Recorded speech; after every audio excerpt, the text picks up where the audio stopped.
Salut à toi, j'espère que tu vas bien et bienvenue dans ce 35e épisode de notre formation consacrée au framework Symfony. Aujourd'hui, ce qu'on va faire tout simplement, c'est continuer nos tests et notamment nos tests au niveau du CRUD ingrédient et on va aujourd'hui voir le test de l'edit. Donc au niveau du test de l'edit, ça va être très rapide, ça va être comme la vidéo dernière parce qu'en fait le test de l'edit, c'est similairement la même chose que comment on crée un ingrédient en fait. Si je suis un utilisateur et que je vais dans mes ingrédients, on peut voir que je peux en modifier un. Par exemple, si je modifie mon ingrédient de test ici, j'appuie sur modifier, on a le formulaire qui est similaire juste ici. Voilà. Et si on modifie, eh ben, on a un message qui est similairement le même, mais on va dire que c'est le même système, c'est le même scénario. Du coup, ce qu'on va faire, c'est tout réécrire ensemble, on ne va pas copier-coller, pour un petit peu se mettre en tête de ce qui se passe. Donc là, hop, je ferme mon SimRecipe. Donc on va faire une méthode qui s'appelle public function test. On va l'appeler test if, hop, test, je vais y arriver, if update an ingredient is successful. Successful. Ça va retourner du void, du coup ça va rien retourner. Et on va faire comme d'habitude. On va récupérer le client. Donc le client qui est égal à static hop, create client. Une fois qu'on a créé le client, on va récupérer l'URL generator. Donc on va faire un petit client get container, get router. Une fois qu'on a fait ça, on va récupérer l'entity manager. Hop, entity manager qui est égal à client get container et ici hop, get, donc on avait dit que c'était doctrine.orm.entity_manager. Une fois qu'on a ça, on va récupérer l'utilisateur. Donc l'utilisateur, ça va être user qui est égal à entity manager find user et on va prendre le premier user de notre base de données. Cette fois-ci, on veut également récupérer un ingrédient. Donc on pourrait tenter de faire un entity manager find ingrédient 1, mais on n'est pas sûr qu'il appartienne à l'utilisateur qu'on a. Du coup, nous, ce qu'on va faire, c'est un ingrédient qui est égal à entity manager, qui nous propose également une méthode qui s'appelle getRepository. Donc on va appeler le repository. Il va nous demander la classe, nous on va appeler le repository de la classe ingrédient.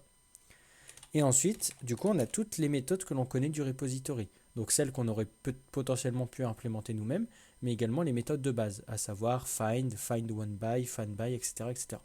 Donc nous, on va en récupérer qu'un, et en fonction de quelque chose de particulier, on va faire un find one by en fonction de user, et le user, c'est le user qu'on a récupéré préalablement. Une fois qu'on a fait ça, on va créer un crawler qui va en fait se baser sur la requête d'un client, et la requête du client, ça va tout simplement être request de HTTP Foundation et ça va être méthode get. Et du coup, on va dire qu'on veut se rendre sur l'URL suivante que l'on va créer avec l'URL generator et la méthode generate. Et on va tout simplement lui passer ingredient.edit, mais aussi, comme il a besoin d'un paramètre à savoir l'ID, on va lui passer l'ID qui est en fait égal à ingredient get ID. Donc pour l'instant, c'est rien de compliqué. Une fois qu'on a fait ça, on peut faire un petit this assert response is successful pour voir si on récupère bien la route.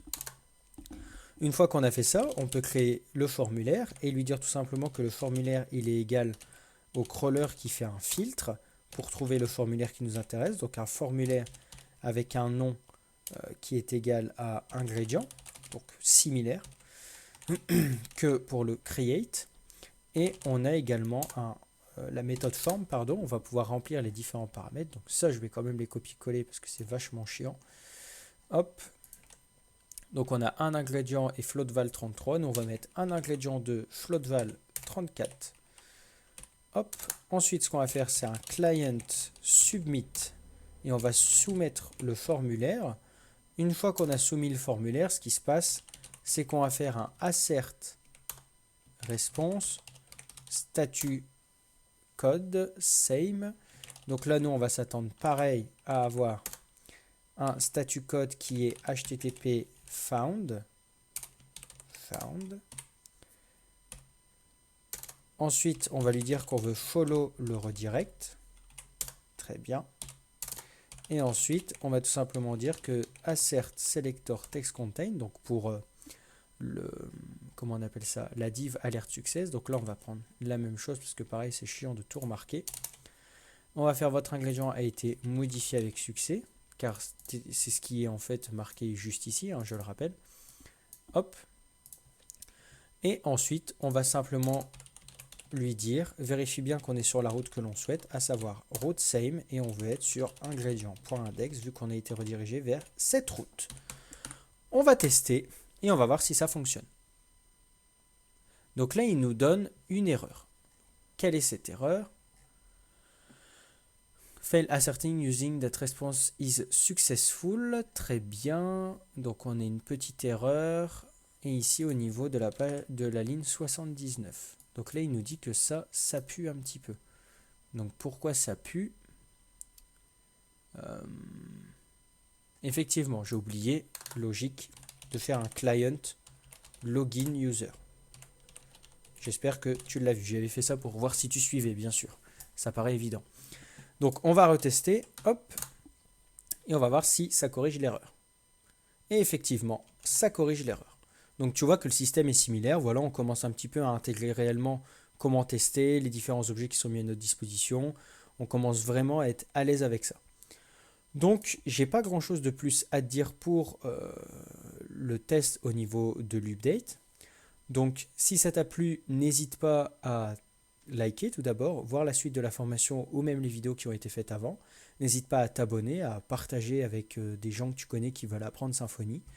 Et puis moi, je te dis à la prochaine dans la prochaine vidéo pour voir tout ce qui concerne la suppression d'un ingrédient. Salut!